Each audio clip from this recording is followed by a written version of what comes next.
Bom dia.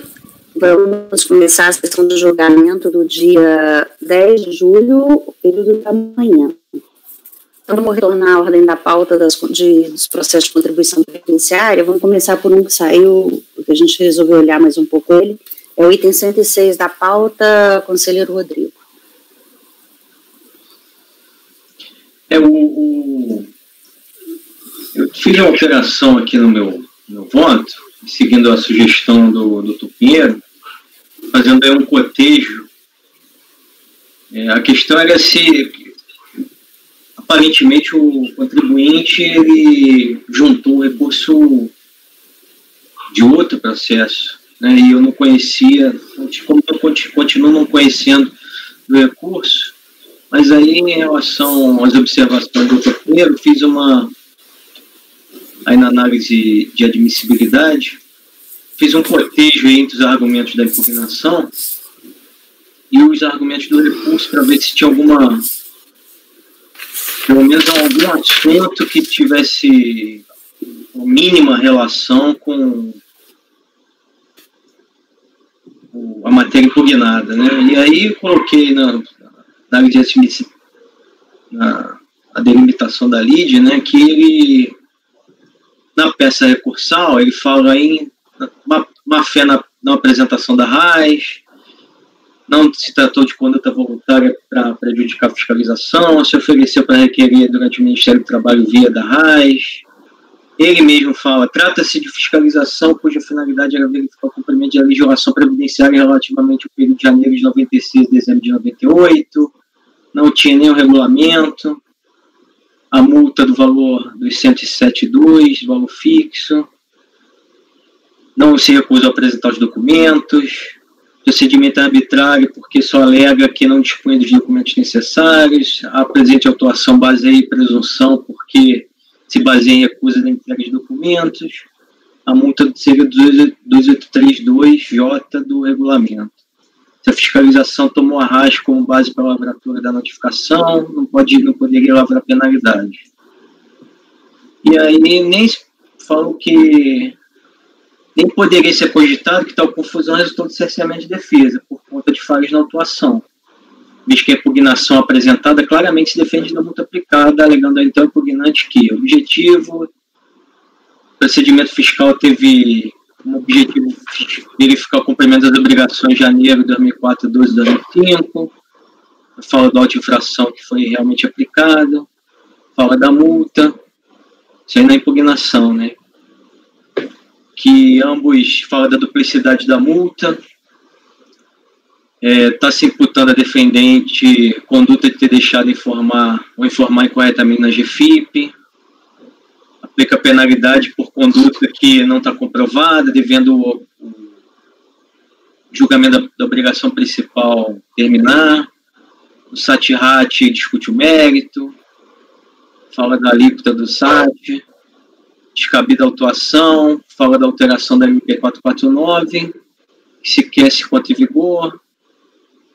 E aí eu concluo dizendo que, além do recurso voluntário não apresentar nenhuma correspondência com a impugnação, que já seria suficiente para constatar a preclusão em relação a todos os argumentos, trata-se de matéria diversa do lançamento sendo totalmente estranha à lide. A conclusão é a mesma, que eu não conheço do recurso.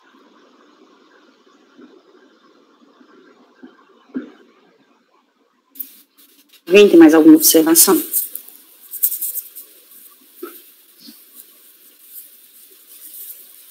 Não? Cleberson, votamos. O relator para não conhecer o recurso. Matheus. Acompanhe, presidente. Pinheiro. Acompanhe. Acompanhe o relator. Acompanhe. André. Acompanhe. Eu também. Então, item 106 da pauta. Quase por unanimidade de votos, não conhecer do recurso. Processo julgado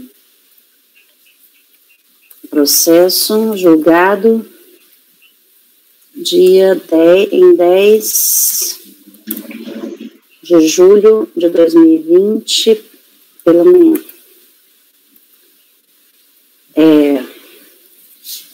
Então, na sequência, o próximo processo agora... Só um minuto, para eu olhar aqui. É o item 112, Rodrigo. Podemos ir para 115, que eu acho que tem a explicação melhor? Pode ser, sem problema. 115. São Roca, Incorporadora e Construtora Limitada.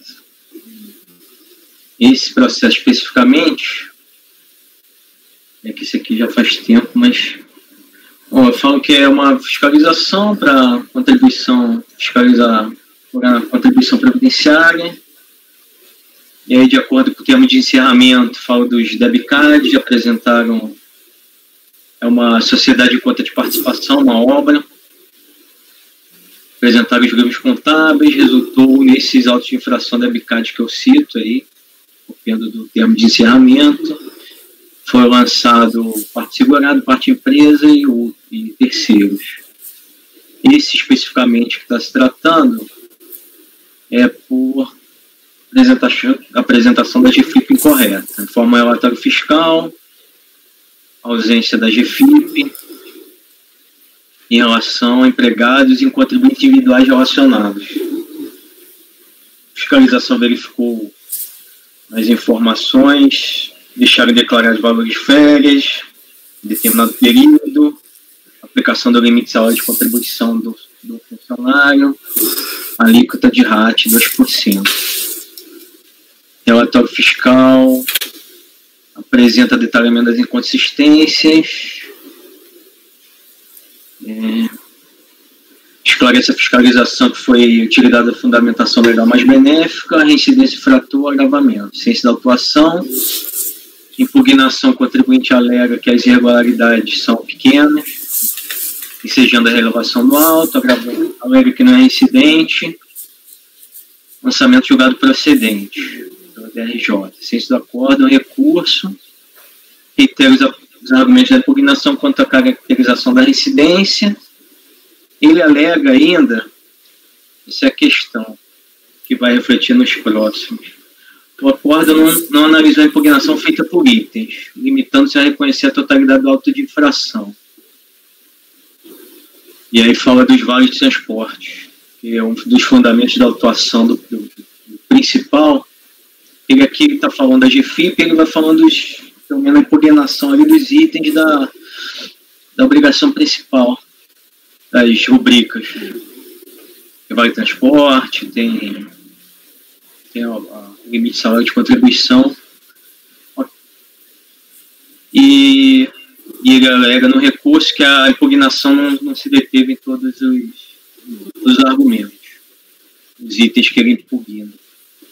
Aí o recurso é admissível, aí a decisão ocorre, entendi aí que ele está alegando uma nulidade da decisão, e aí eu falo que afirma que a decisão de primeira instância não analisou a impugnação por itens, falo que embora o relator não tenha feito referência a cada item especificamente, ele pontuando, mas ele fundamentou a decisão no relatório que a contestação se reduziu a alegações relativas a erros contábeis, o preenchimento correto da RADES, uma questão relativa ao vale transporte.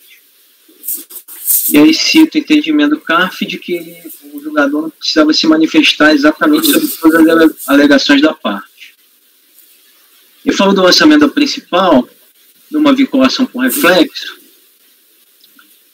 e falo do termo de encerramento, consta que foram lançadas as contribuições previdenciárias correspondentes aos segurados empregados, aos segurados deixados contar em folha, correspondentes aos segurados verificados em recibo de pagamento e ART. Eu consegui localizar esses processos que eu planilhei no voto, que são das multas os 3 aqui para ser julgado, que é o falta de arrecadação dos segurados, falta de inscrição e falta de preparo da folha, e esse aqui. Em relação à principal, eu só localizei um que é a parte de segurados, de empregados fora de folha.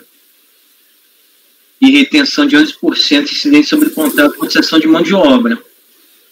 Que tem relação com esse processo que a gente está tratando aqui. Só que é o seguinte, nesse processo que é a parte do segurado, o contribuinte ele contesta somente um único fato gerador, que é um pagamento de R$ 1.500 a título de serviços. que alega que o pagamento foi de um valor diverso, conforme uma nota fiscal que ele levanta que deveria ter o valor correto.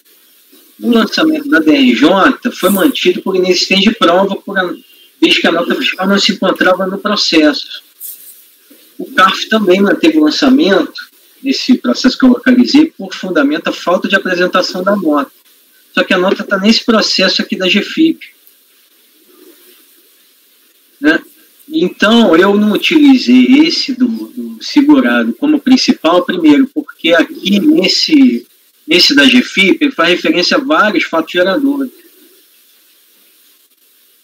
Então, eu entendo que seria necessário uma diligência para saber a situação dos processos da parte da empresa e do terceiros. Ainda do terceiro não teria necessidade, eu entendo que tem, já que talvez ele tenha, como a impugnação dele nos diferentes processos pode ter sido diferente, embora eu até mesmo achar que por conta disso, esse processo que a gente está examinando, eu poderia analisar, já que é possível que pela natureza da juntada dos processos, já possa ter uma divergência, né? Vai ter uma divergência, bem provável que tenha divergência em relação a esse dos segurados. Então, não estaria vendo muito problema em analisar o mérito, porém, o regimento ele fala que teria que ser vinculado ao principal. Eu voto pela conversão do julgamento em diligência para a vinculação dos autos ao processo principal e falo que se não houver recurso a ser apreciado pelo CARF, particularmente encontrei, a unidade preparadora deverá devolver o processo juntamente com as informações acerca da situação dos debicad dos outros. Eu falo todos porque eu quero sei quais são os debicad que são para a empresa segurados. Seria pela a conversão do julgamento em diligência. Ok. Tem que saber o resultado mesmo. Cleberson. São 68, né? 68. Cleberson. Eu ainda não consegui acessar o processo. Eu também não, eu estou com o processo. Entrei agora. Agora, então. Bom, mas é porque tem esses outros debicados aí que você não sabe o paradeiro, você não sabe o que aconteceu. O Cleberson quer acessar o processo em si? Isso. Se está acessando a pasta teu, eu acabo juntando lá. Na cópia. Se tiver mais fácil. No TEAF, no termo de encerramentação fiscal, TEAF, TEF, sei lá, tinha esses outros debicados aí, que dá para ver que é contribuição patronal. Agora vai ter que recuperar aqui também. Não, é assim... Pensa que você listou na sua planilha de obrigação principal, você listou só assegurados. Só não, foi isso que eu localizei. Esse aí foi isso que eu localizei. Pois é, os demais debicados são notificações fiscais de lançamento de débito também. E você não sabe onde é que eles estão e qual foi o paradeiro desses processos. Isso. Então não tem jeito, não me julga em meu sem saber o resultado dos demais. Então, você quer saber o resultado dos demais, não é isso? O que eu não entendi é se os demais processos de obrigação principal mantêm relação com esse processo. Esse é um M68. Sim, mas não é o fato de ter um lançamento de obrigação principal que ele está associado ao auto-fração de obrigação acessória. Não é possível no relatório identificar que, até na planilha da multa, que fatos geradores foram considerados? Perdão? Não é possível identificar no relatório de aplicação da multa deste processo aqui? Sim, é possível. Só que lá não cita os debicados a que ele se vincula, de principal? No relatório, os debicados? Porque não é todo principal que necessariamente vai gerar desdobramento aqui. Acredito que esse seja o raciocínio do Dr. Cleberson. Não, mas a questão é o seguinte, porque parte da... tem empregados que vai gerar parte da empresa e vai gerar parte de segurados, correto? Uhum. E aí, a parte do empregado, ela realmente foi julgada. O problema é o seguinte, que nesse processo aqui que a gente está julgando, a própria impugnação ela traz uma discriminação. Deixa eu abrir o processo que talvez fique mais fácil em relação às... Eu fui fazendo referência.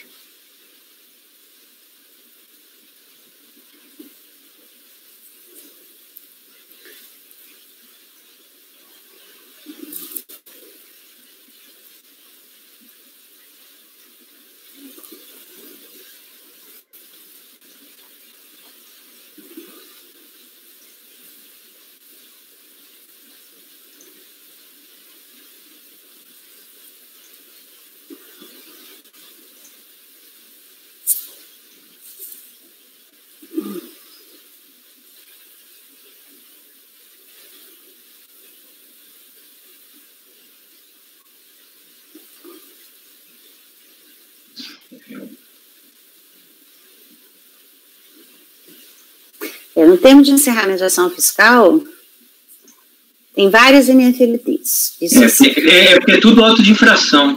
É tudo aí, né? Não, tem a época, o lançamento, é tudo auto de infração. Tudo aí. Porque quando, mas dá para ver que é principal qual exatamente, perfeito. Isso, só que eu não sequer consigo ver, porque são 5, ó. Doutor Rodrigo, desculpe, nós estamos no 115, não? 115. 115 é o I68. É o processo que... É 115, isso. Peraí, então.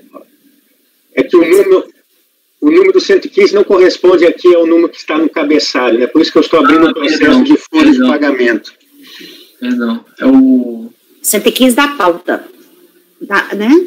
Não, eu posso ter feito no cabeçalho aí. É o...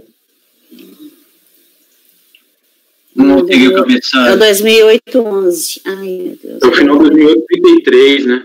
Tá no cabeçalho. Mas o correto é o 11. Correto é 2008-11. É o da... Isso, é o da nomenclatura do arquivo aí, do nome do arquivo.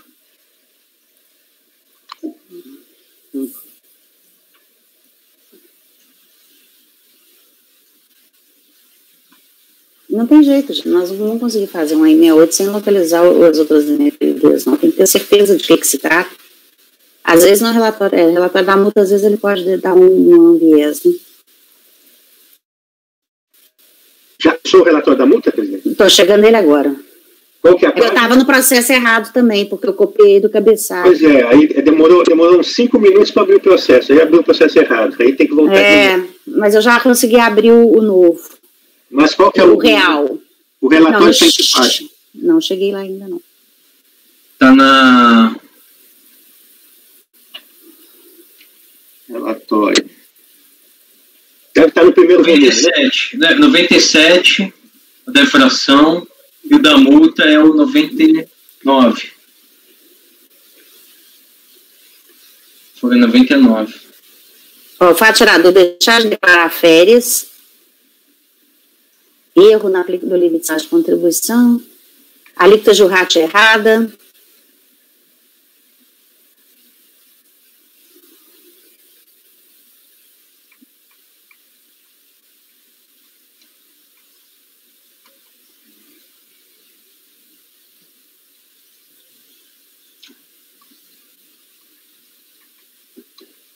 já fez comparativo, só que ele fez comparativo 68 versus 78. Eu acho que foi desse que surgiu aquela minha questão de sempre, mesmo que ele tenha feito comparativo... Mas se ele já fez errado, não tem jeito mais de voltar atrás. Querendo ver a folha do comparativo, cadê ela?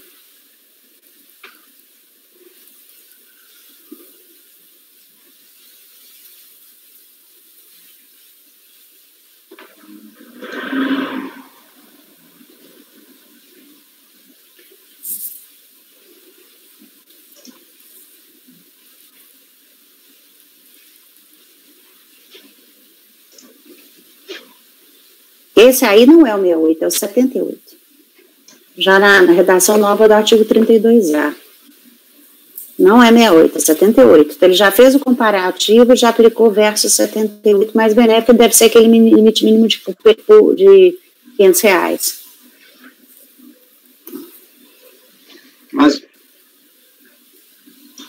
Mas então não houve lançamento de obrigação principal? Não, aparentemente sim, só que ele fez acessória com acessória. O comparativo que eu estou vendo aqui é 68 versus 78. Então, ele não somou. Oi? Quando faz acessória com acessória, não é porque não tem obrigação principal? Ou porque era erro à época, de que ano foi lavrado isso daqui? Pode ter sido a interpretação antes da portaria 14. Quando é que foi lavrado isso daqui? Aí toda hora tem que ir lá na página 2. 2 números. Dezembro de 2008. Logo, 17 de dezembro. Então, veja, o fiscal lavrou logo que saiu a MP.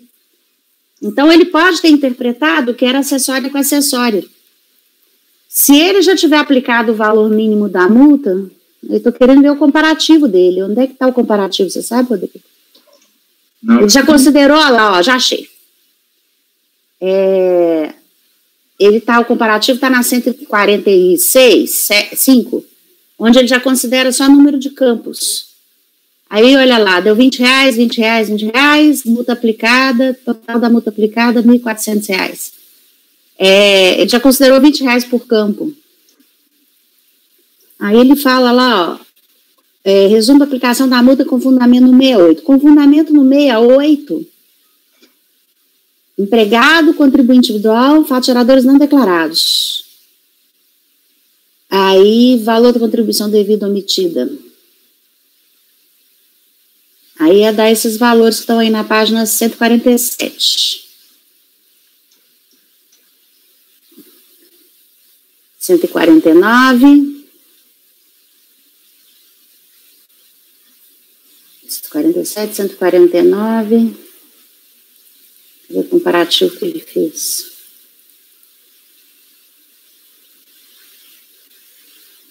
FIP. Quanto que é o valor da multa aplicada? Você não tem que voltar lá na primeira página de novo.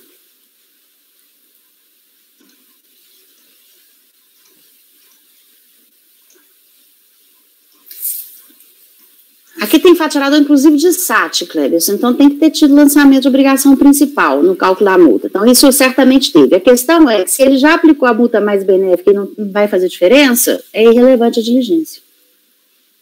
Mas não vai fazer porque a mais benéfica pode, se cair o principal, não faz?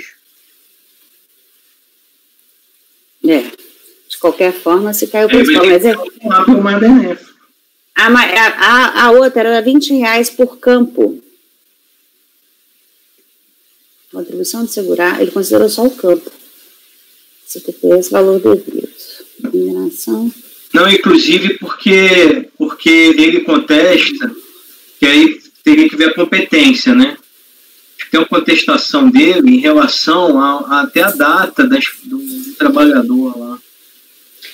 Algo que eu tô R$440. Qual foi o valor do auto de infração? De 410. Então, não tem como ser mais benéfico que isso, não vai ter jeito. Não, mas pode... Porque ele aplicou errado. Não, mas olha, por exemplo, nas competências, ele fala em nome do trabalhador. Deixa eu te explicar, o valor mínimo por competência é R$500. O fiscal aplicou errado. Ele aplicou R$20 por competência aqui. Ele não considerou o valor mínimo. Então, mesmo que a gente... Só se cair tudo. Mas aí se cair a competência inteira, Aí aquele valor naquela competência, nem os R$20... Não, mas se caiu um empregado aí, porque na competência de setembro, ele fala em 6 omissões. Não, mas aí é R$20 por grupo de 10. E nenhuma ultrapassou 10, tá vendo? Por isso que olha a planilha de folha 145. 141. Olha 145. É R$20. Como é que é o negócio? Como é que é? Eu tenho que ler de novo. Para cada 10 informações erradas, equivocadas, salvo me engano. Tem que ler de novo. O que tem mais é 49, aí deu R$100. 49?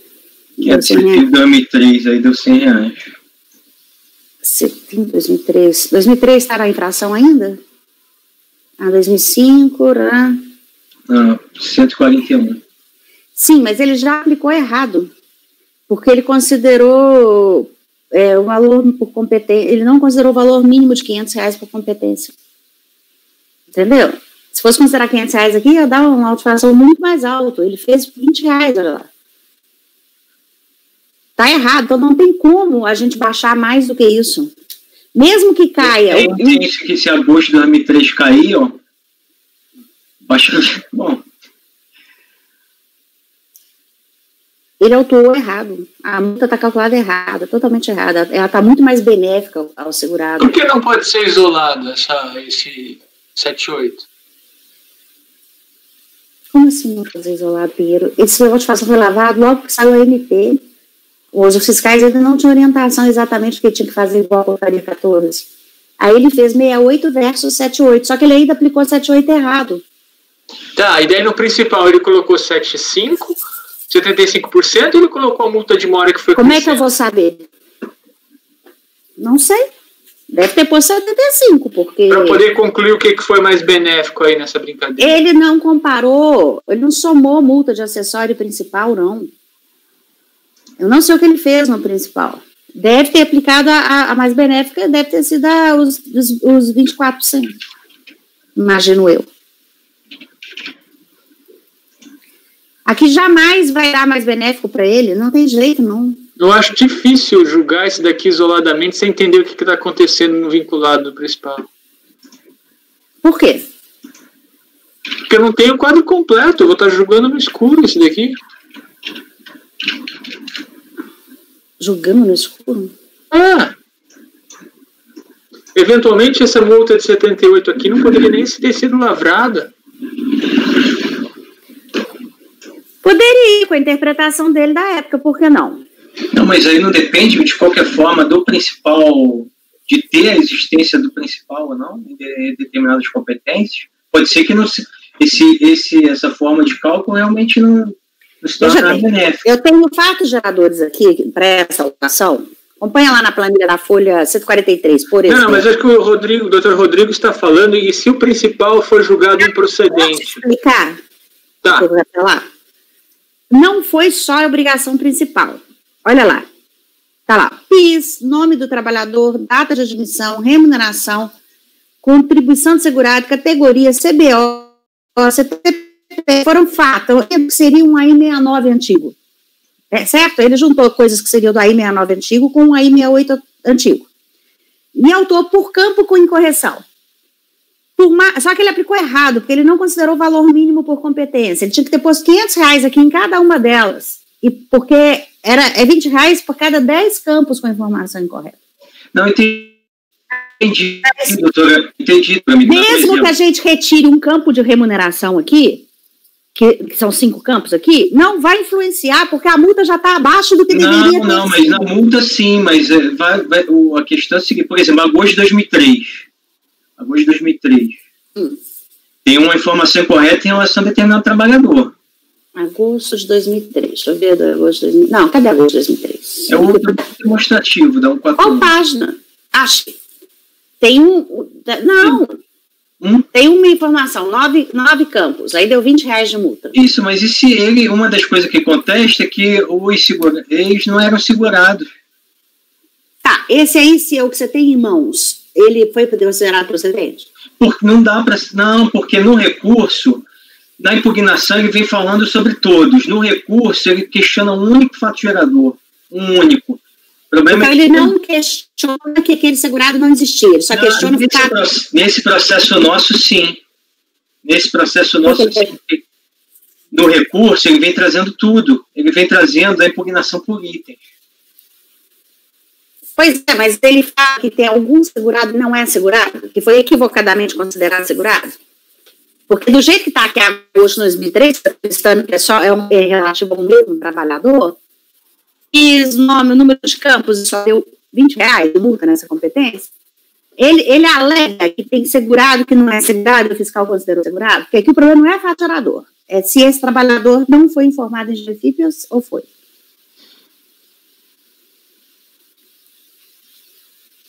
Não, ele alega que tem segurado que não é segurado. Alega? Então tá. Então baixa a diligência, mas eu não estou vendo necessidade não. Se no principal foi lançado com multa de 75%, esse daqui pode subsistir? Não, Eu entendo que não. Pode subsistir se lá for 75%? Eu não posso vincular esse processo àquilo lá. Aí lá eles devem ter julgado e vai baixar a multa para 30. Então. Isso é uma presunção. O que eu sei, a multa que foi aplicada menor, ela é R$500 por competência, está R$20, R$40 na melhor das hipóteses. Então eu vou ter como retificar essa multa? Mas eventualmente pode ser cancelado integralmente ou não? Nossa, depende dos argumentos dele. Não, integralmente não. Um AI 78 pode coexistir com uma multa de 75%? Só se o 78 for isolado. Se há um principal, é bis in idem. Ou não? Certamente, se ele fez esse tipo de comparativo, é presunção, mas certamente ele não aplicou 75%. Eu também acredito que não aplicou, mas não tenho como saber com segurança. Logo que surgiu essa nova sistemática, ele já errou aqui até na aplicação do que seria, nesse caso aqui, quer dizer...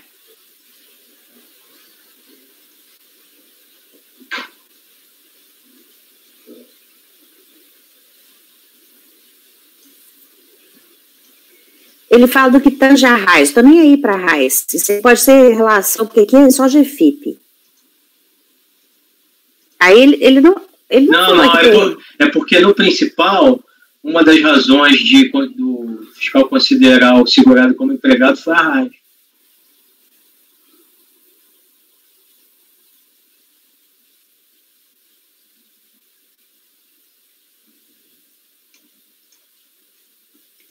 A DRJ conclui que houve todos eles.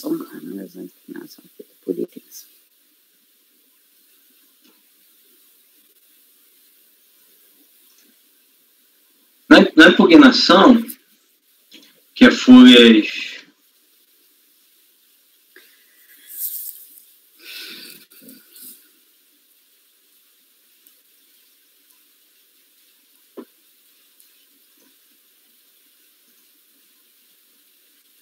Foi 630, essa questão.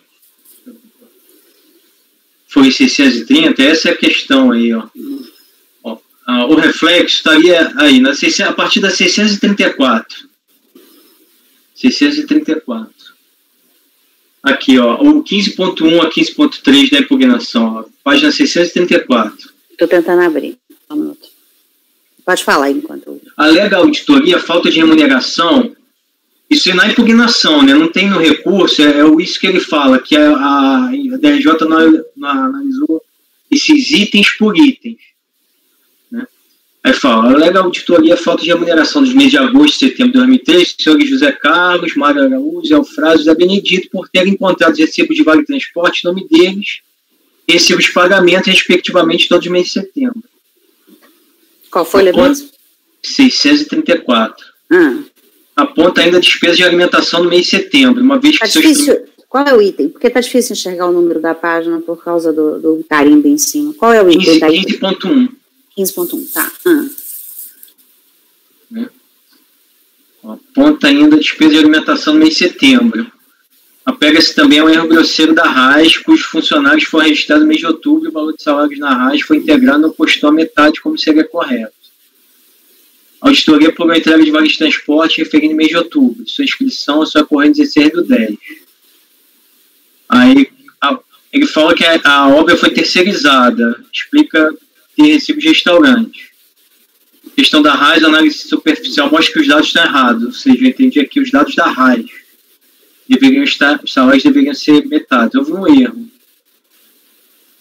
Os funcionários, aí na página seguinte, os funcionários acima citados receberam alguns vales de transporte período de setembro de 2003 para prestar o serviço de alguns dias fazendo tapume.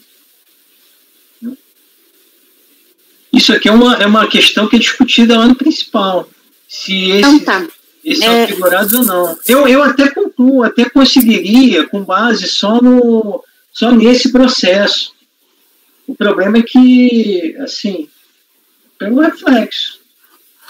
Porque já que ele vai trazendo tudo aqui, ele copia tudo,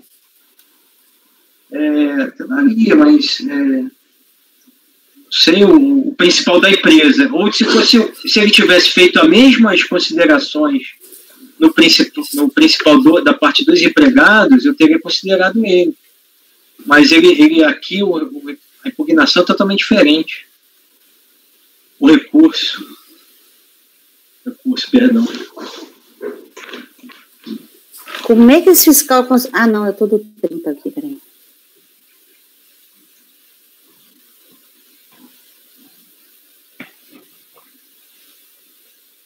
E ele ainda colocou o valor da multa, R$ 1.410. Se você olhar o anexo de folha 147, salvo me engano, deixa eu chegar lá que eu te falo. 1.410 é o valor da multa só do ano de...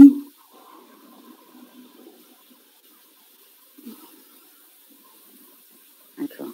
1.400, é só a multa só do ano de 2006. 1.410, então quer dizer, ele além dele ter feito errado, ele ainda nem somou os outros anos. Ele só considerou o ano de 2006.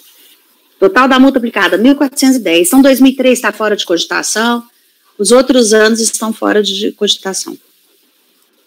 Então, aqui nós vamos analisar só o ano de 2006. No ano de 2006, ele aplicou o valor mínimo em quase todas, não. Por que, perdão? Não compreendi. Ele fez por ano, nos anexos, mas dá para notar na folha um dos autos que ele só considerou a do último ano. R$ 1.410. E eu não sei como é que ele chega em... Ah, não, mentira, bobagem, esquece que eu tô falando, agora que eu vi que ele somou. Não, tá certo, então tá. Kleber, você tem alguma observação, alguma coisa para acrescentar aí? Minhas observações são as seguintes, doutor Rodrigo, o senhor tem certeza quais os processos principais? Não. Não tem. Então, a primeira dúvida que deveria ser perguntada não seria para que esclareça quais, se houve lançamento de obrigação principal em relação aos mesmos fatos aqui referentes à aplicação da multa por obrigação acessória. No caso, ter havido quais são os debitades e os processos. Principal parte de empresa que você está falando, né? Não, no todo. Qual é o número do processo? Certeza, porque isso eu achei. Sim, mas aí quando vai fazer a pergunta, já confirma, né? Tá. Agora, se tiver certeza que não... Porque se houve lançamento de obrigação principal, nós temos a questão do 75%, né? Limitação. Agora, o outro ponto também que eu fiquei na dúvida aqui é sobre essa vinculação. Porque a diligência seria para vincular. Se houvesse recurso pendente, não é isso? Pois é, aí vem esses aspectos, doutor. E aí, na verdade, esse processo aqui tem que ser apenas aquele se já tiver relator distribuído. Se não tiver relator distribuído, ele volta para cá. Mas quem cabe decidir sobre essa vinculação? Pois é. É o colegiado? Não é a turma. É a turma que pode decidir? Não é a turma. Não é a turma. Não. O próprio conselheiro já pede a conexão por despacho. Não precisa. Se não tiver, eu não sei onde está isso aí. Se não tiver distribuído para outro relator, se já tiver distribuído para outro relator antes, Pois, daí, então, não sei, não então é isso. Então, nessa linha, o que eu quero dizer é o seguinte: a conversão de diligência nos termos que está aqui, me parece que nós estamos avançando uma etapa, já de vincular. Eu acho que você deve pedir só os números. Primeiro é preciso. Isso, por exemplo, primeiro é preciso saber quais os que importam e a situação deles, em termos de julgamento. A partir disso, o relator vai fazer uma avaliação e verificar se é necessário vinculação ou não. E aí vai se decidir quem se vincula a quem, né? Conforme a fase processual. Ele iria, voltaria, e aí eu decidiria se tem a vinculação ou não? Seria isso? Não, daí que caminho tomar. Dos outros. Tem que ver a fase dos outros. Tem que ver a fase dos outros para poder a gente saber responder isso. Agora, a única coisa que você tem que pedir é quais são os números dos processos que se refiram, que se correlaciona a cada um desses dedicados aí e o resultado deles. Qual foi, se já tem decisão, se tem decisão final, para juntar acordos, se for o caso. Nós precisamos saber o que aconteceu com os outros processos, só isso. Não vamos dar nenhuma outra decisão agora, nem pedir para vincular. Que a minha ideia foi só matar numa única diligência, né? Não, mas eu não posso fazer isso. Só que não dá para fazer isso agora. A vinculação, doutor Rodrigo, ela, se eu não estou enganado, ela não pode ser feita pelo colegiado. Entendi. A vinculação tem que ter deferimento, tem que ter um deferimento e verificar se é possível essa vinculação, inclusive, né? E tem também quem recebeu primeiro o processo, tem alguns critérios lá, se eu não estou enganado, teria que ler, eu não me recordo dos termos desse artigo 6º, todos os parágrafos. Não vamos precisar disso agora, Rodrigo. Eu acho que o termo da diligência é o que eu acabei de falar. Tá. Só perguntar quais são o número do processo, não é? E processo, a situação. E a situação. E se tiver decisão final para juntar a decisão. E também demonstração do que é o principal. Porque se ele já foi julgado, já transitou em julgado, não adianta eles dizerem, olha, é NFLD tal e ela já transitou em julgado. Juntar o acórdão. Não só juntar o acórdão, como juntar a cópia da própria notificação de lançamento, para saber se foi uma multa de 75%, para saber como é que foi feito o lançamento. Mas isso dá para saber com quem sei que o Rodrigo tem, já dá para saber. Eu não poderia só, então, já que é assim, pedir para fazer de uma vez só, eu peço a vinculação, peço a saber quais e cópia dos processos desses respectivos. Não, é muita coisa. Não, só a cópia da autuação eu pediria. Mas e do resultado? Não, do autuação, da notificação de lançamento, relatório fiscal dela, o DAD, essas coisas. Nossa senhora, não precisa. É o número do processo e o acórdão final dele só. Você quer isso para saber se a multa foi lançada de eu quero saber o que eles lançaram e com que multa lá, se foi multa mora, se foi esse multa... que eu vou olhar agora. Com esse já tem? Tem o de segurados tá aí. Uhum. Eu te falo agora, se isso importa mesmo. É que para mim isso incomoda. Não, tudo bem. Mas eu te falo já.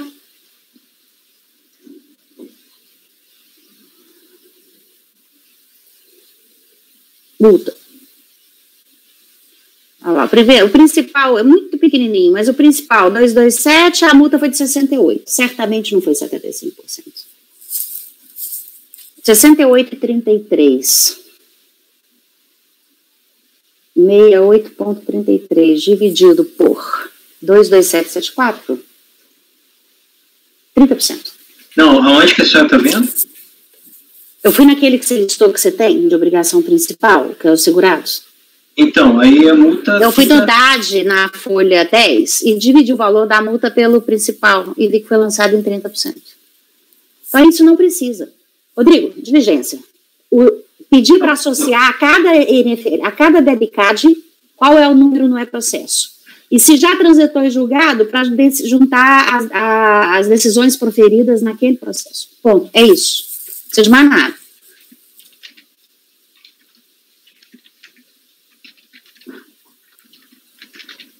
Ok?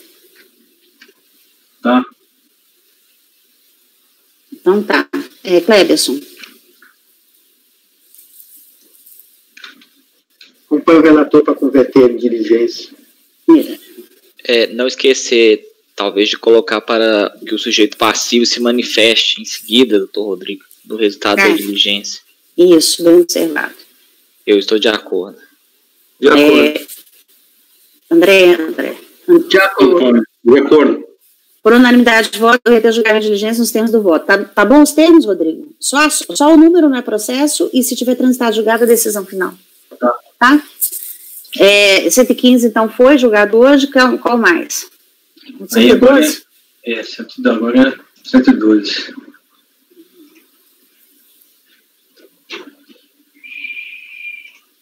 Vai dar o mesmo problema. Não, mas ele não é falta de inscrição, mas aí, então... E se ele não foi considerado segurado? Não, mas aí eu já tenho o principal da parte segurado. Ah, tá, ok. Então vai. Por isso que eu pedi para julgar o outro, para já discutir essa situação. Uhum. E aí a mesma coisa, só aqui ele porque ainda mais que aqui ele só discute ciência de admite o recurso, ele só discute a parte da reincidência, se ele é reincidente ou não para termos de agravamento da multa. Eu faço aquelas mesmas considerações que eu fiz no processo anterior, de que ele seria reincidente porque é uma condenação pela infração. Ele pede relevação. E aí eu nego e faço essa referência ao principal que eu achei dos empregados, né? Aí no finalzinho. Uhum. Esse contexto observa-se conta do termo de encerramento do procedimento fiscal foi lançado na BCAD 560, a parte de segurados verificados em recibo de empregado e RT de engenheiro. Esse lançamento, dos quais foi inclusive exigida a contribuição relativa à parte segurado, não escrita em folha de pagamento, foi julgado integralmente procedendo a acórdão, eu cito, razão pela qual constatada a infração.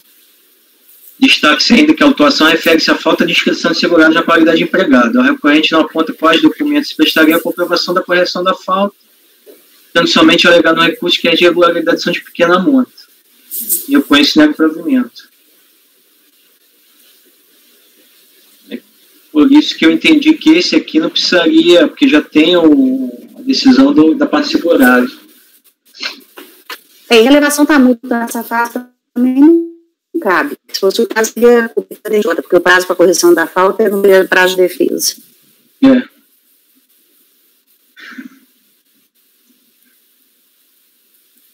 Se ele só pede isso, não precisava nem entrar mais.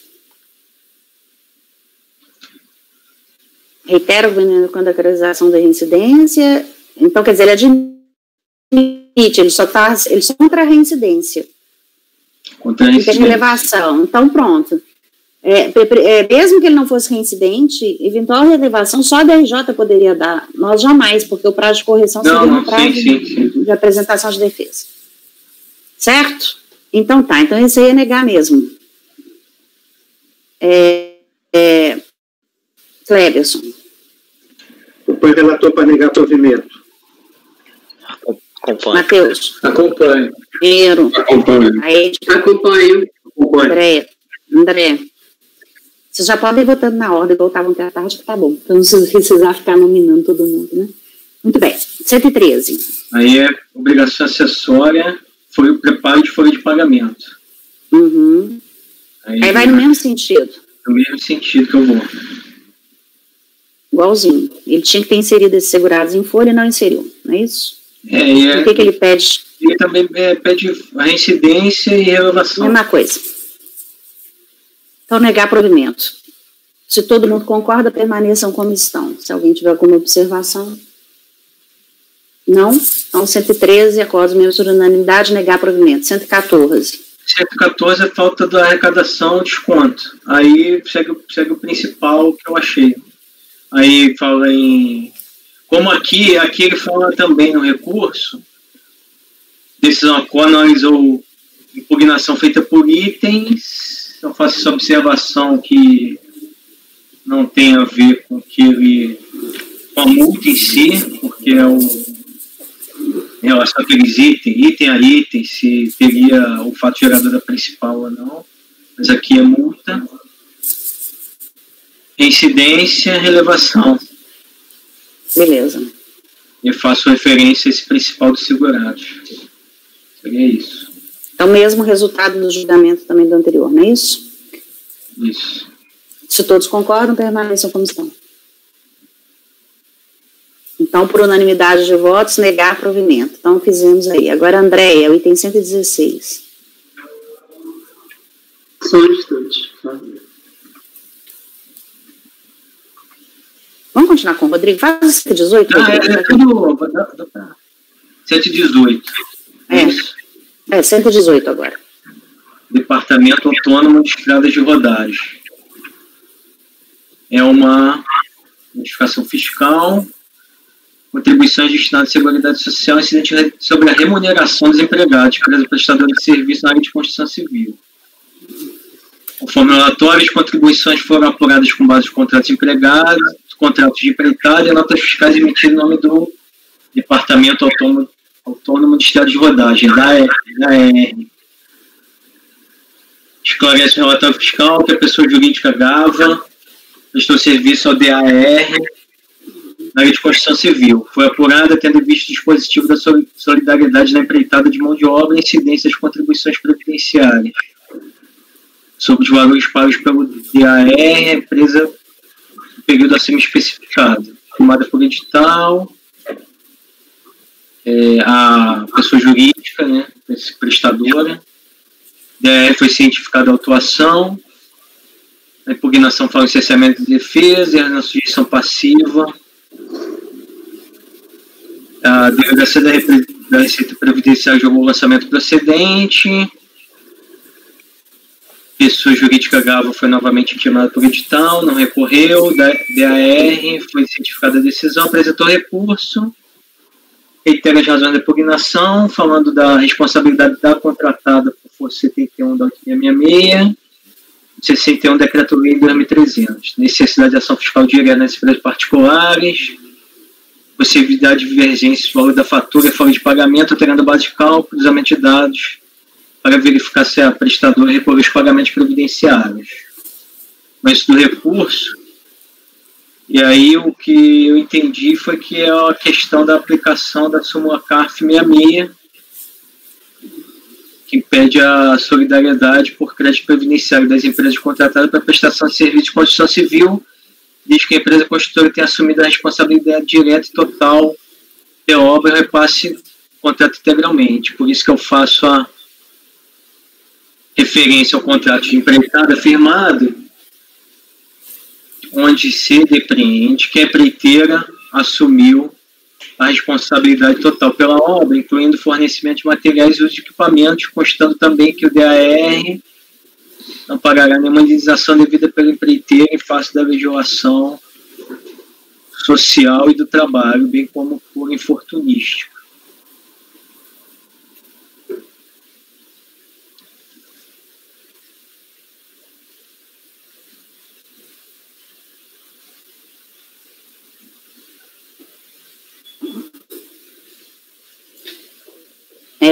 Cléberson.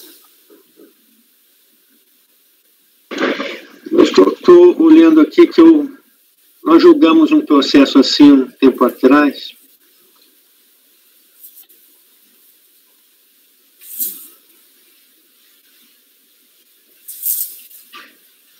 É uma autarquia. Autarquia. É uma autarquia, né?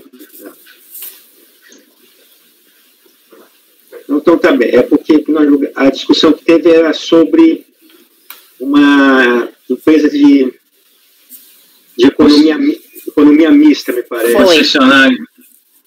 Que tinha direito privado, embora... Foi mesmo. Tá? Mas esse é de direito público, né? Qual foi o entendimento nessa de direito privado? Eu não me recordo. Eu acho que foi para considerar público. Eu lembro disso, que até fiz pergunta para um colega professor de direito administrativo.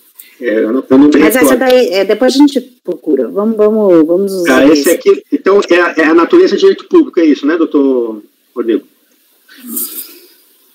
Autarquia. Isso, uma autarquia, então tem natureza de direito público. Então, eu entendo que se enquadra na súmula 66. Acompanho. Dá provimento. Acompanho. Acompanho. Aí, Acompanho. Por unanimidade de votos, dá provimento ao recurso voluntário. Vai, Andréia, 116. Aqui é 116, Boto. Trata de auto de infração em razão de aplicação de multa, certo? Pelo contribuinte ter deixado de lançar mensalmente em contas individualizadas de sua contabilidade todos os fatos geradores de contribuições sociais. De acordo com o relatório fiscal da infração, a empresa autuada não contabilizou em títulos próprios os valores pagos de férias gozadas, férias indenizadas, 13º salário nas rescisões contratuais, discriminando a parte com incidência e sem incidência de contribuições previdenciárias, e ainda pagamentos feitos a pessoas físicas que lhe prestaram serviços, que foram contabilizados em conjunto com pagamentos a pessoas jurídicas, ou seja, não discriminou as rubricas integrantes e não integrantes dos salários de contribuição. Não restou configurada a circunstância agravante da infração, não constando autuações anteriores no nome da empresa para fins de aplicação da reincidência. Nas razões de recurso, ele alega que todas as operações foram regularmente documentadas, não podemos falar em ocultação, muito menos o intuito doloso em omitir as operações. As GFIPs foram entregues no prazo, o que demonstra que a empresa cumpriu seu dever instrumental. O ônus imputado pela fiscalização é demasiado, pois além de exigir o cumprimento da obrigação principal, exige também a penalidade pecuniária por descumprimento de dever instrumental, sendo referida penalidade sobremaneira excessiva em relação à conduta.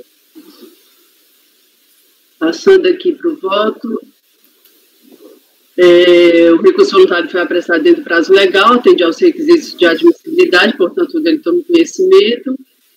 Conforme dito, a recorrente assevera que não houve intuito doloso na omissão da prática das operações e afirma que se revela demasiado o ônus que imputa a fiscalização ao contribuinte. Inicialmente, eu trago aqui o artigo 133 do CTN, né? Cabe registrar que a infração fiscal independe da intenção do agente ou do responsável, conforme preceito do CTN.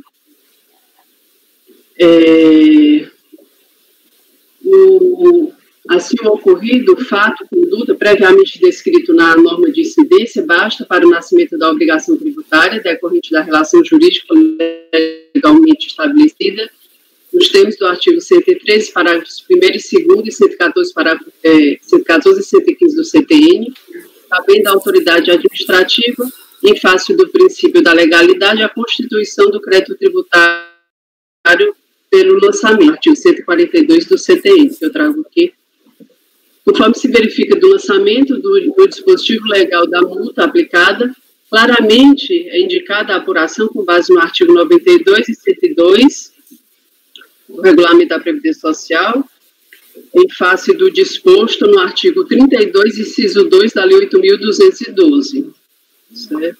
Combinado com os artigos 225, inciso 2 e parágrafos 13 e 17 do Regulamento da Previdência Social vigentes à época dos fatiradores. Destaque-se ainda que a penalidade foi aplicada de acordo com a legislação vigente à época dos fatos, o que torna importante o registro do enunciado da súmula número 2 do CARF, que preceitou que o CARF não é competente para se pronunciar sobre a inconstitucionalidade de lei tributária. Então, dessa forma, eu entendo que não assiste às devendo ser mantida a exigência contida no lançamento. A conclusão, ante o exposto, voto por conhecer do recurso voluntário e nego-lhe provimento. Cléber. Acompanhe a relatora. Só antes de iniciar, que eu tenho um ponto que o contribuinte ele alegou que entregou as GFIPs no prazo, que demonstra que a empresa cumpriu com seu dever instrumental. Mas eu não vi no voto, no mérito, alguma fundamentação que rebatesse essa alegação do contribuinte. O auto não é de GFIP, é de lançar em título próprio da contabilidade. É para lançar em títulos próprios, né? Eu posso até falar que isso aí não faz parte. Isso, só porque não consta aqui no voto. Tá certo. Então, deixa eu só anotar. Então, Matheus. Acompanhe, presidente. Pinheiro. Acompanhe. Acompanhe. Por unanimidade de votos, negar provimento. O 117. Só anotando aqui.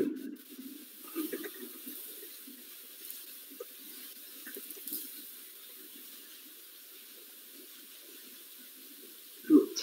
117. Ele trata de multa por ter deixado de elaborar as folhas de pagamento de acordo com as normas estabelecidas pelo INSS, deixando de incluir os contribuintes individuais cujos pagamentos pelos serviços prestados constam registrados nos livros contábeis das fontes tais e tais. No recurso voluntário, ele alega a mesma coisa do anterior, registrar as informações necessárias, né, ao físico, apresentando as guias de recolhimento respectivamente. Tempestivamente, todas as operações foram regularmente documentadas, não podemos falar em ocultação, muito menos de intuito doloso, em omitir operações.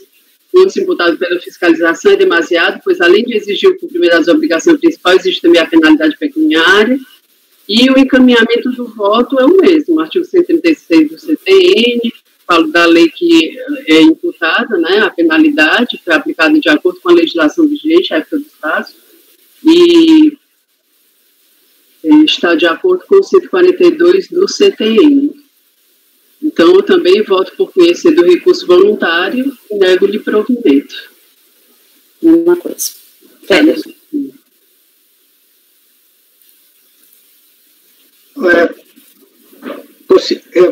Possivelmente essa é a decisão, né? Só que ele teoricamente tem alguma relação com o eventual lançamento da obrigação acessória, a principal, né? Agora, assim... Mas é pelas... Como é aqui, ele nem questiona... Ele não questiona nada. Ele não questiona que não seriam contribuintes individuais, não teriam os fatos geradores, ou seja... ele não questiona os fatos geradores, ele não questiona nada disso. E também, assim, eu não vi julgamento sobre as obrigações principais, né? Não, eu acho que essa decisão aqui, temos gráficos, é a melhor, mas, assim... A rigor mesmo teria uma vinculação com a obrigação principal na eventualidade de se considerar que não seriam segurados lá na obrigação principal, não haveria um fato gerador, né? Porque realmente ele não questiona absolutamente nada. Tá. Acompanhe o relator para negar provimento. Aqui eu também faço a mesma observação, Andréia, que fala que todas as operações foram regularmente documentadas. Uhum. E eu acompanho. Ok. Acompanho. Acompanho. Por unanimidade de votos, negar provimento. Pinheiro, 119. Ok. 119.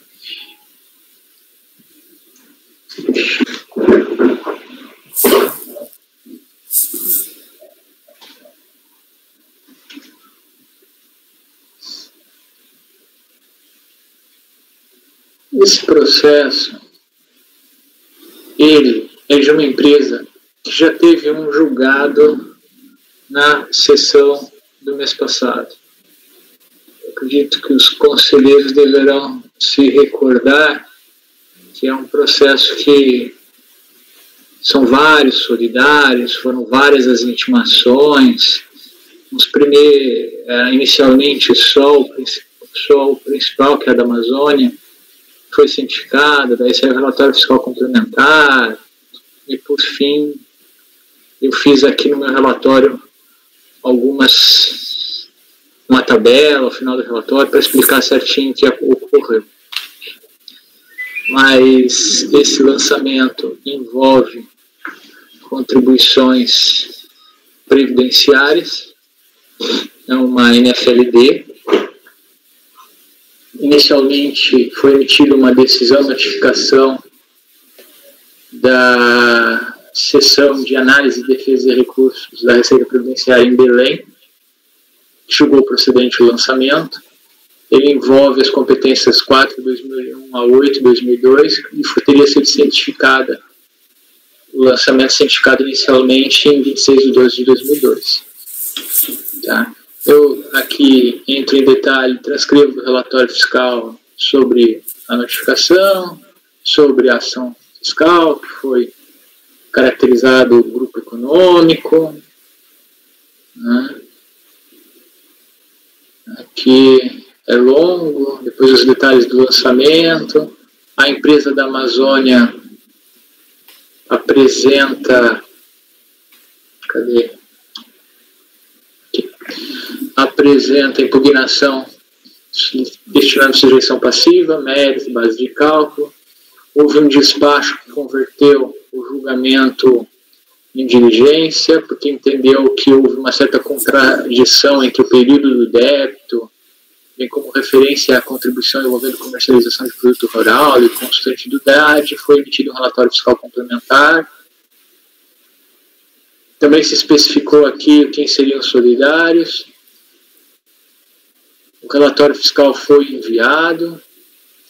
Especificou-se o encaminhamento para as empresas. Daí eu coloco aqui uma tabela com as cientificações. Algumas falham. A notificada da Amazônia apresenta impugnação complementar. E aí ela vai alegar ausência do mandado de procedimento fiscal, inovação, não complementação, arbitramento de critérios de seleção passiva, mérito, base de cálculo, emitido decisão de notificação. Eu cito aqui as ementas. A notificada e a solidária foram certificadas nas datas de acordo com a tabela. E aí a da Amazônia vai tratar da tempestividade, vai tratar no recurso voluntário sobre o mandado de procedimento fiscal. Eu discorro aqui com os argumentos, desconsideração da pessoa jurídica, vai entrar em detalhes novamente sobre o grupo econômico, e na conclusão ela pede subsistência, vai concluir por assistência na unidade. Nas razões recursais apresentado pelo frigorífico Guzera, o Sentimental, Brasileira Indústria de Comércio, Coqueiro, são todas no mesmo sentido. Eu consolidei aqui as alegações e discorro sobre os argumentos: tempestividade, fato, nulidade, inexistência de grupo econômico, atribuição equivocada de responsabilidade, inconsistências nas premissas da imposição tributária. E conforme despacho do órgão preparador, apenas aviso o recebimento da corresponsável Coqueiro Indústria não retornou, mas essa empresa teria postado recurso voluntário, a data e tal. Além disso, esclarece que as corresponsáveis frigorífico, Guzera, Sentimental, Brasileira Indústria, Paragominas, postaram recurso voluntário na data e tal. E para facilitar a compreensão de todas essas datas, eu faço uma tabela, algumas observações, e esse é o relatório. Sobre a admissibilidade, para verificar a tempestividade dos recursos voluntários, eu relaciono uma tabela. Daí aqui, determinado do dia 29 de 8 de 2005 foi feriado, apesar de o carimbo na correspondência estar elegível na digitalização de florestais. Em face do envelope recepcionado, o órgão preparador atestou que o recurso das empresas Guzera, Brasileira, então Paragominas, Carne, Comércio Carne, foi postado em 2 de 1 de 2008, mesma data que aflora o documento de florestais, como de postagem do recurso da empresa frigorífico Sentimental. O dia 27 de 11 de 2007 foi uma terça, não foram de expediente normal, portaria 740, secretário executivo de gestão. O recurso da empresa da Amazônia respeitou o prazo recursal de 30 dias, considerando-se que o dia 29 de 8 de 2005 foi uma segunda-feira, e disposto no ato declaratório executivo 51 de 2005. O recurso da Coqueiro deve ser tido por tempestivo, isso que não restou evidenciado nos autos a data em que foi cientificada a decisão recorrida. Até mesmo os recursos das empresas frigorífico Guzera, Brasileira, que depois mudou para Paragominas, Indústria de Comércio de Carne Limitada, frigorífico Sentimental, devem ser tidos por tempestivos, apesar de a intimação da decisão recorrida ter operado em 27 de 11 de 2007 e a interposição em 2 de 1, pois não se sabe da data de intimação do último solidário. E a última intimação conhecida se operou em 21/10/2008, devendo para o período em questão se processar as intimações. Em que se processaram as intimações, será observada a regra de contagem vinculada nas seguintes normas. Na época, para os processos que envolviam o NFLD e auto de infração de previdenciários, havia um dispositivo expresso que veio da anterior portaria MPS 520 de 2004, né? A AFB reconheceu aquela norma na portaria 10.825 de 2007, no sentido de que no caso de solidariedade o prazo será contado a partir da data da ciência da intimação do último obrigado. Logo, estando preenchidos os requisitos de admissibilidade, toma conhecimento dos recursos voluntários. Recurso voluntário da Amazônia, mandado de procedimento fiscal MPF. O recorrente sustenta a nulidade do lançamento por não ter sido emitido o mandado de procedimento fiscal complementar para a elaboração do relatório fiscal complementar. O MPF se constituiu em mero instrumento de controle criado pela administração tributária e irregularidades em sua emissão, alterando ou não prorrogação, não são motivos suficientes. É o enunciado 25 do CRPS. Atualmente, a jurisprudência da Câmara Superior vai no mesmo sentido, transcreve as emendas, então de plano impõe-se, portanto, a rejeição da preliminar de nulidade, desconsideração da pessoa. A recorrente da Amazônia sustenta que, para a desconsideração da pessoa jurídica, seria necessária a comprovação da existência de vinculação formal e material no processo de formação de cada ato mercantil, mas não existiria prova concreta da formação de grupo econômico entre a defendente e as demais empresas arroladas. Contudo, não houve desconsideração da personalidade jurídica, mas imputação de responsabilidade tributária em razão da configuração de grupo econômico, questão esta a ser abordada no próximo tópico. Grupo econômico. A argumentação de não configuração do grupo econômico não ataca lançamento efetuado em face da Amazônia, eis que o que se postula é a exclusão das demais empresas do lançamento. Ainda que se acolhesse a argumentação da inexistência do grupo econômico, o lançamento subsistiria contra a da Amazônia, uma vez que a eventual descaracterização do grupo econômico não implica em nulidade do lançamento contra a devedora principal.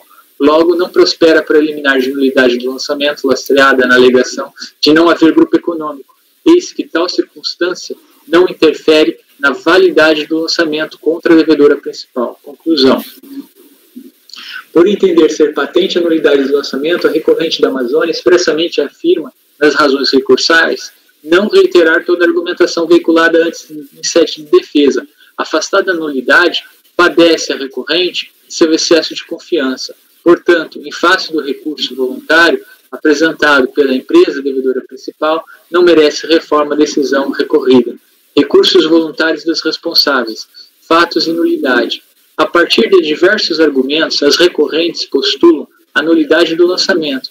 A seguir, irei apreciá-los. Considera a recorrente que não houve regular notificação de fatos e trâmites processuais, sendo que a própria decisão recorrida reconheceria não terem sido as empresas solidárias intimadas a apresentar defesa.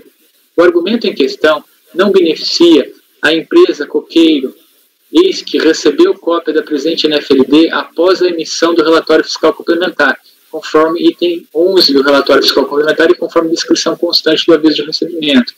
Não há nos autos os avisos de recebimento da intimação do relatório fiscal complementar. As recorrentes, é duplicado aqui, vou deletar.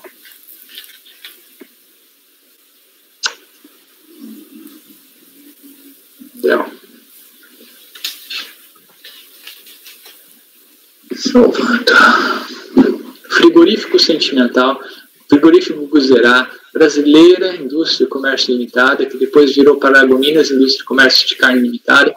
Também não há em relação à empresa Frigorífico Paragominas, Fripago, mas esta não apresentou recurso voluntário.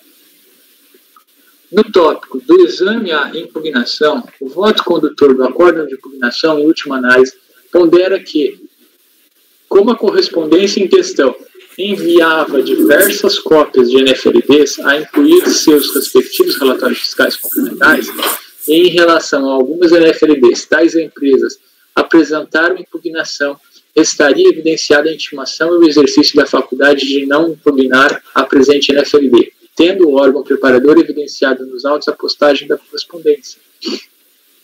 A postagem da intimação se operou em 3 de 4 de 2010, sob a vigência da portaria MPAS 357 de 2002. Transcrevo. Eu transcrevo aqui. A regra do parágrafo 4º, inciso 2, do artigo 31 da portaria MPAS 357 de 2002, de se considerar feita a intimação 15 dias após a data da postagem da intimação, pressupõe o retorno do aviso de recebimento com omissão da data de recebimento, não havendo, no caso concreto, a certeza da ciência do interessado pelo não retorno do aviso de recebimento. Em outras palavras, o fato de os recorrentes terem apresentado defesa em processos diversos, ainda que tivessem todas as NFLDs integrado a mesma correspondência, o que se conclui pelos avisos de recebimento território, não é indício suficientemente forte para se ter certeza da ciência interessada em relação à presente NFLD. Logo, resta como não cientificado o lançamento os recorrentes frigorífico sentimental, frigorífico Guzerá Limitado, Brasileira Indústria e Comércio Limitada, Paragominas Indústria e Comércio Limitado de Carne, ensejando a decisão, notificação, cerceamento ou direito de defesa desses recorrentes. Nesse ponto, duas ponderações devem ser tecidas. A primeira, de que, havendo pluralidade de sujeitos passivos, deve a decadência ser aferida em separado, sendo ilustrativo o segundo emento da segunda turma da Câmara Superior de Recursos Fiscais. A segunda, de que o lançamento não efetuado em face de parte da solidária subsiste em relação ao devedor principal e demais solidárias notificadas, eis que a solidariedade sem benefício de ordem autoriza o lançamento da dívida toda contra qualquer solidário. CTN 124, parágrafo único. Portanto, desnecessária a anulação da decisão de notificação para a cientificação do lançamento aos recorrentes em questão. 723559, parágrafo 3º, eis que já se operou a decadência em relação às mesmas competências 4 de 2001 a 8 de 2002, súmula vinculante 8, CTN 1731, impondo-se simplesmente o acolhimento dos respectivos recursos para ser excluído do polo passivo do lançamento as empresas Frigorífico Semimental, Frigorífico Guzerá, Brasileira Indústria e Comércio, Paragominas, que atualmente é a Paragominas Carne Limitada. Por força da intimação do lançamento, e já não mais sendo possível a intimação do lançamento, por falta de intimação do lançamento, e já não mais sendo possível a intimação do lançamento em razão da decadência, ou seja, são excluídas por cerceamento de defesa, não sendo cabível nova cientificação em razão da decadência, decreto 723559.2, parágrafo 2º. Em relação à empresa Frigorífico Paragominas Fripago, falece competência ao presente colegiado para de ofício excluído do polo passivo, eis que tal empresa não apresentou impugnação ou recurso voluntário. Ainda que as defesas e recursos dos demais suspendam a exigibilidade em relação a tal empresa, uma vez que atacaram o crédito tributário e não apenas o próprio vínculo de responsabilidade, a lide dos autos não envolve a atribuição de responsabilidade à empresa brasileira, que atualmente é Paragominas Carne Limitada, não podendo o colegiado determinar de ofício a exclusão do polo passivo do lançamento por cessamento de defesa. Logo, cabe à Receita Federal, no exercício de sua competência originária, reconhecer de ofício, apreciar a questão do reconhecimento de ofício, apreciar a questão, apreciar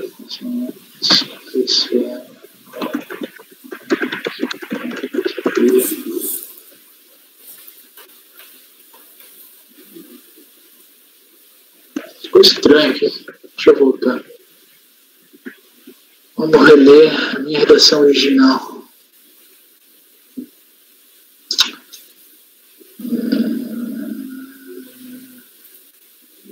Então, o cara dizendo assim, sobre o diverso, reconhecer o efeito, não, sobre a questão do lançamento.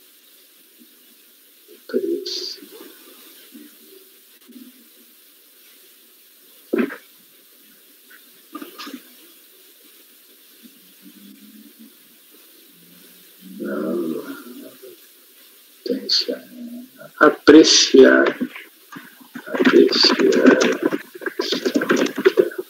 Tá. Para colocar aqui aquela observação que o Dr. Kleberson colocou, no sentido de que não é para dar um comando, mas sim ressaltar a questão da apreciação por parte da Receita. Então, vou deixar em destaque aqui. Resta, por conseguinte, seguir na apreciação do recurso voluntário da empresa. Só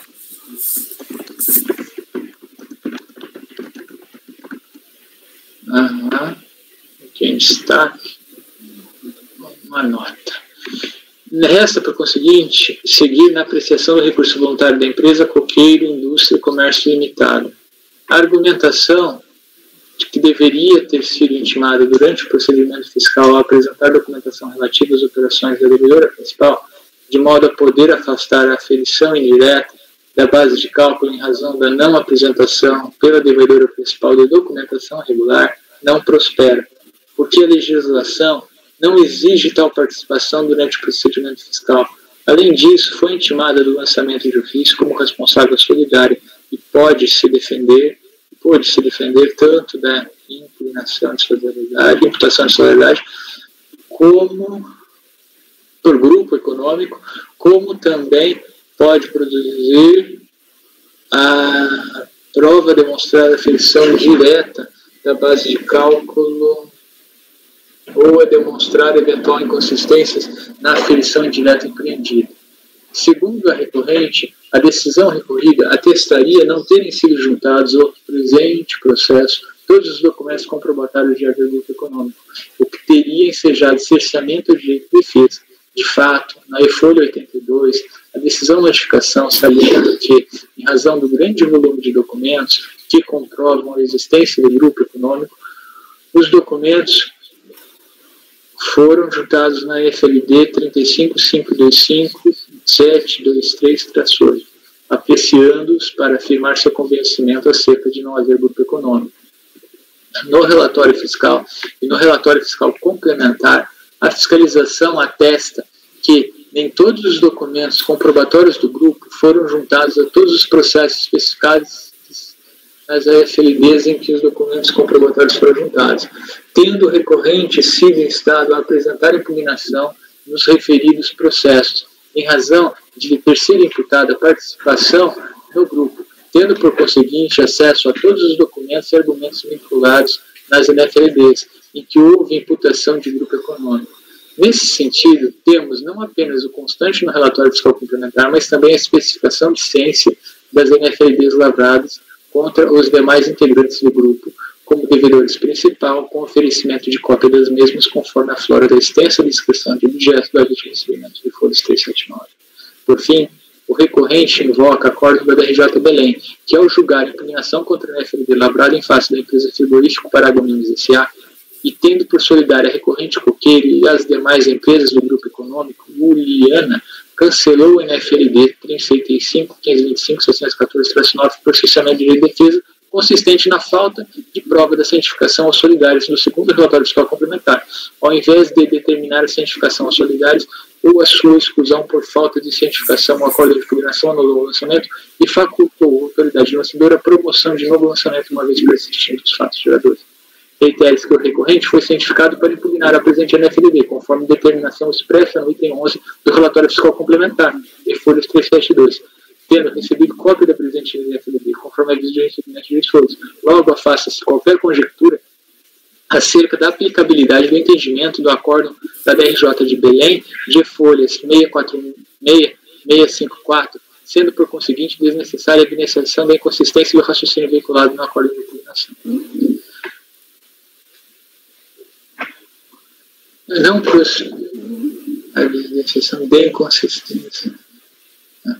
Não prosperam os argumentos rejeitos pela preliminar de unidade, grupo econômico, atribuição equivocada de responsabilidade e inconsistências nas premissas da imposição tributária.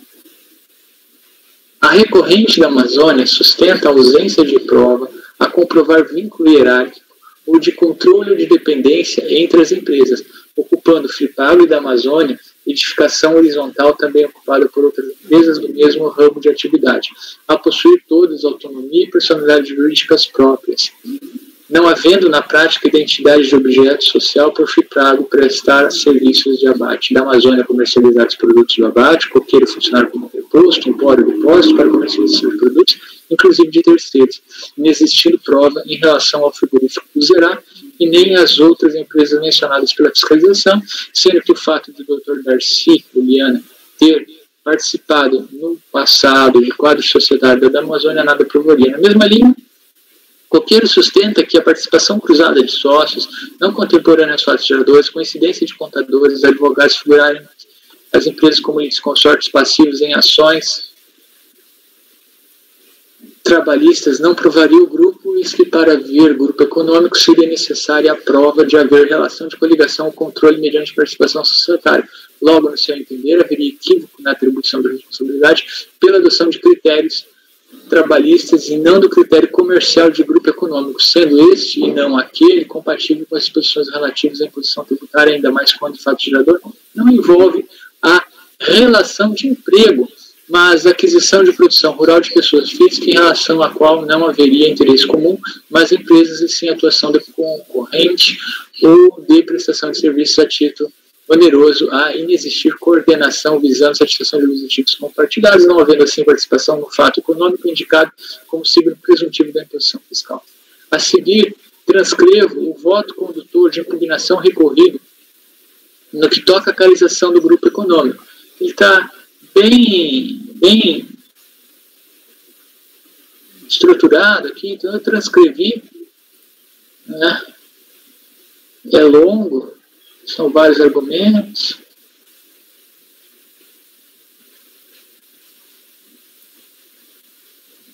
Vai longe.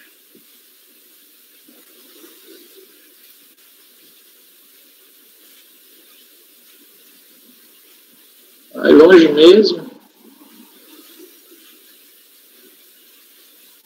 E eu acho que eles são pertinentes, né? Então eu os invoco. E, em resumo, frigorífico Paragominas Fipago é a empresa com tradição no mercado e que responde pelas condições sanitárias de saúde. Duas foram as unidades frigoríficas, uma em Paragominas, outra em Santa Isabel, e havia ainda uma unidade comercial de distribuição em Ananindeua.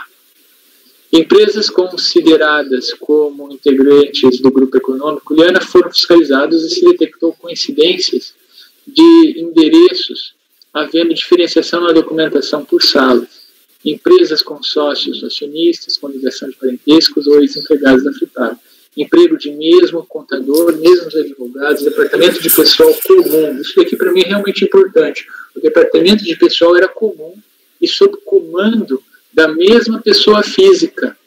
Percepção pelos trabalhadores de haver grupo a ensejar a inclusão das empresas no polo passivo de reclamatórias trabalhistas.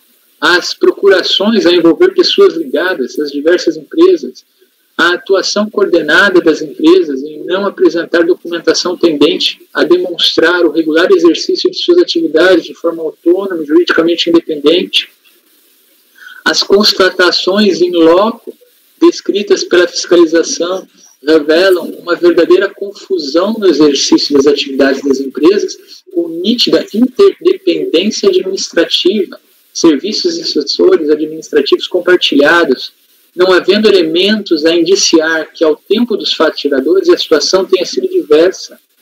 As recorrentes não apresentaram documentação capaz de demonstrar de forma consistente uma atuação autônoma e independente. Em especial, não se apresentou documentação contábil para comprovar que a interdependência não se desvirtuou na confusão administrativa e patrimonial imputada pela fiscalização.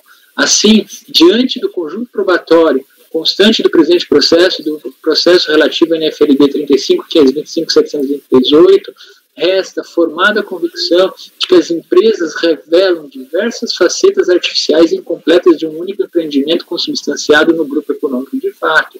Note-se, inclusive, que em relação a um dos lançamentos, a ter por devedor principal a recorrente Coqueiro, já há pronunciamento da segunda turma da Câmara Superior de Recursos Fiscais, acórdão 9202-008-068, de 25 de julho de 2009, a reconhecer fiquei na dúvida de uma coisa, só um instante que eu vou conferir. Vamos a você. Vamos entrar aqui.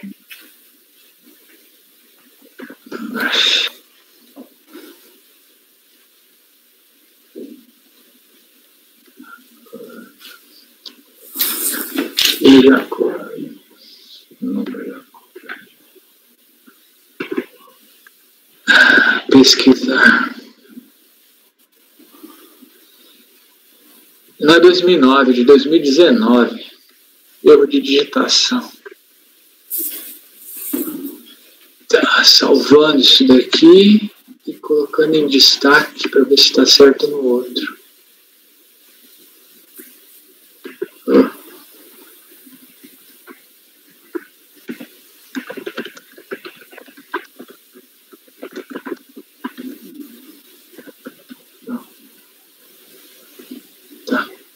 A reconhecer a existência do grupo econômico Liana na esfera da NFLD 35.561.646, a envolver o período de operação de 2001 a 8 de 2002, um dos debicados citados expressamente no aviso de recebimento de folhas 379, tendo inclusive o presidente dessa turma como suplente convocado, votado por considerar que a fiscalização apresentou fatos e provas, a suplente dessa turma, né, primeira turma ordinária da quarta Câmara de segunda sessão.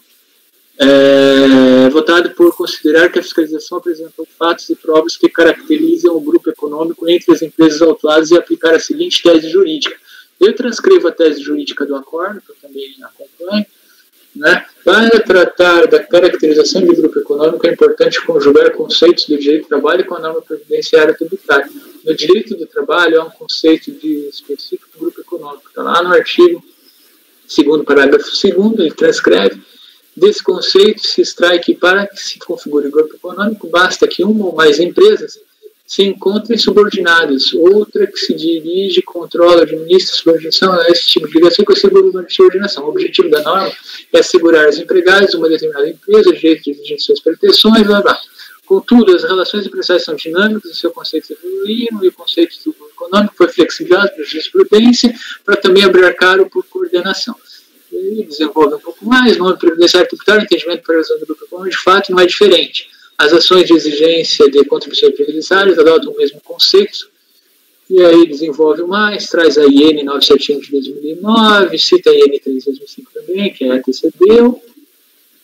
Os artigos 494, 495 da IN estabelece que, daí transcreve, observa-se, contudo, que aqui o ordinário desconsiderou a existência do grupo econômico de 4 pontos sobre o qual se insurge a fazenda, embora a alegação do contribuinte de que, para a caracterização do grupo econômico, esses teriam que ter caracterizado através da atividade conjunta o fato de gerador da obrigação tributária, este não é disposto na lei, assim mesmo que a jurisprudência já tenha se manifestado nesse sentido, embora a decisão recorrida tenha entendido que, para a acreditação do grupo econômico da forma específica, entrados importantes critérios jurídicos diversos para a configuração do grupo econômico interpretado, contudo, alguns argumentos exposados no acordo recorrido não merecem processo, o que importa salientar. Daí ele vai indo, não há que se falar em fragilidade da auto-infração na indicação do grupo econômico, visto porque ele era público notório, o auto de infração foi elaborado dentro da legalidade, fazendo a nacional a ponto para falar de que é simples de a aplicação literal do 31 já se estimar, e face a esses argumentos não prosperam as alegações recursais. Então é fácil, os quais acolho,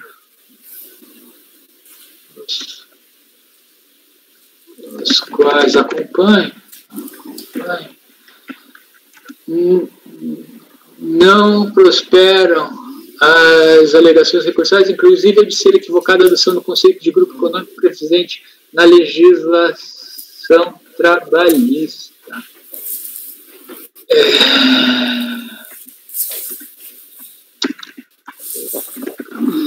Pelo contrário, na esfera do direito tributário previdenciário, a adoção do critério orgânico da direção unitária sob controle unitário ou da administração unitária para a caracterização do grupo econômico, mesmo critério, então eleito pela legislação trabalhista, atende o escopo legal de se assegurar uma maior garantia e efetividade aos créditos tributários decorrentes da Lei 8.212, ter uma maior capacidade para apreender a realidade do grupo econômico. Não prospera também a alegação de que o presente fato gerador não envolve a relação de trabalho ou de emprego, eis que a contribuição objeto de lançamento é a do empregador rural, pessoa física, relativa aos segurados que lhe prestam serviço. Ainda a base de cálculo tenha sido substituída pela receita bruta proveniente de uma produção rural. No caso concreto, há interesse comum decorrente da confusão havida entre as empresas. Então, aqui nesse caso, há nítido interesse comum decorrente da confusão havida entre as empresas, não tendo sido apresentada contabilidade regular a demonstrar autonomia patrimonial. De qualquer forma, a fiscalização não implantou o 124.1, mas também o disposto no 39, e que não se lastreia no inciso 1, mas no inciso 2, a dispensar a exigência de interesse comum para a configuração. Interesse comum, claro, né, mas no meu entender, não haveria necessidade. No entender do Dr. Matheus, por exemplo, haveria, né, mas, enfim, ele é nítido. Em outras palavras, fundamento de validade do artigo 39 da 8.212 reside então somente no inciso 2 do 124, dispensar a exigência de interesse comum previsto no 1, sendo que, caso as circunstâncias fáticas do caso concreto possibilitem a educação de ambos os incisos do artigo 124, teremos duas modificações autônomas e bastantes por si a fundar a imputação da responsabilidade solidária pelo grupo econômico. A fiscalização e o acordo de impugnação não tomaram como único fator para a caracterização do grupo econômico a participação cruzada e nem afirmaram que a mesma era necessariamente contemporânea ao fato gerador, sendo relevante a demonstração de haver um vínculo de parentesco de história laboral entre os responsáveis por empresas que não foram capazes de demonstrar uma atuação autônoma e independente, havendo indício justamente o contrário. Havendo indícios sólidos e convergentes,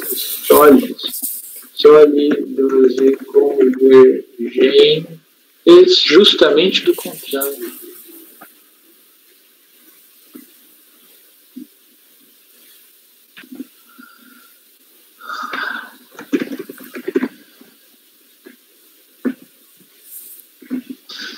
Note-se que, independentemente do constante no artigo 175, parágrafo 1º da IN 70, a situação dos autos preenche o disposto, independentemente, e preenche o disposto no 39 de 8.212, sendo desnecessária a invocação de tal dispositivo empreendida apenas no acórdão de impugnação destarte, em face das alegações veiculadas no recurso voluntário da empresa Coqueiro, não merece prosperar a decisão recorrida.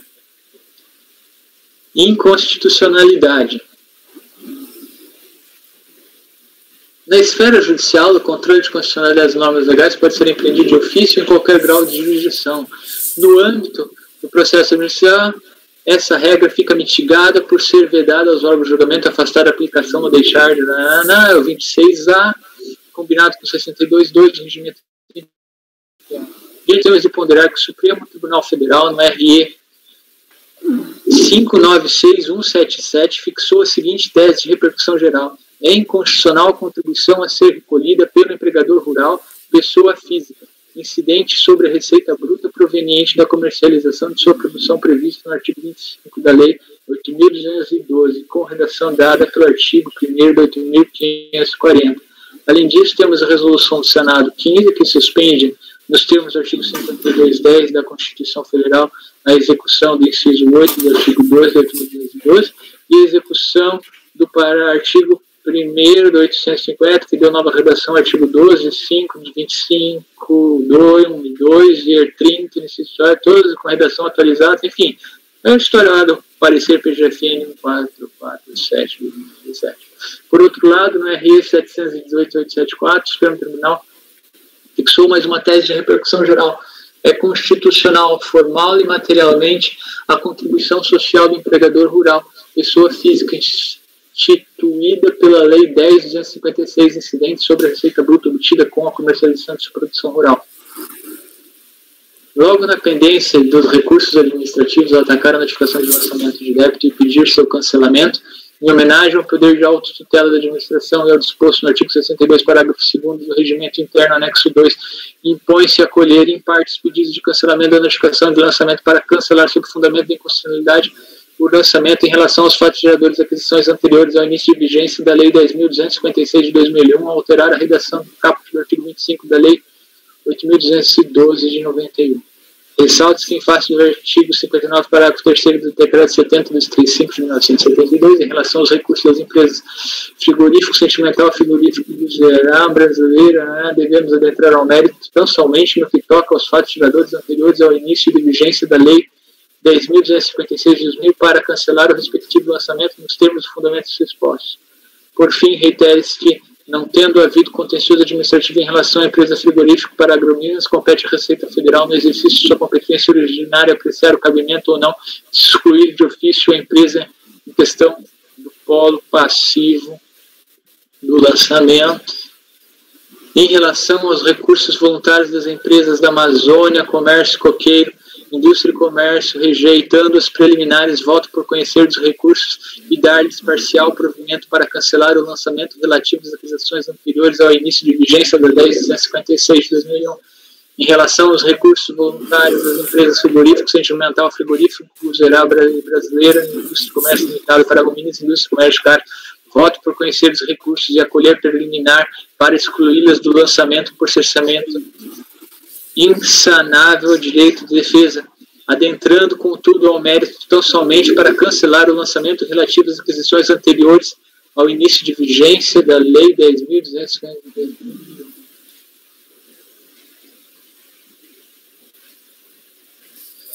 Pinheiro? Eu quero intervalo. Eu vou falar, calma. Então, o lugar que você cita a decisão lá é 2019, não é? Isso, 2019. Eu já mudei. Eu fui conferir. Eu vou, antes da gente proferir a votação, eu vou dar um intervalo, foi longo demais. Vamos parar a gravação, então, um intervalo, tá, Regina? Sim, interrompendo a gravação.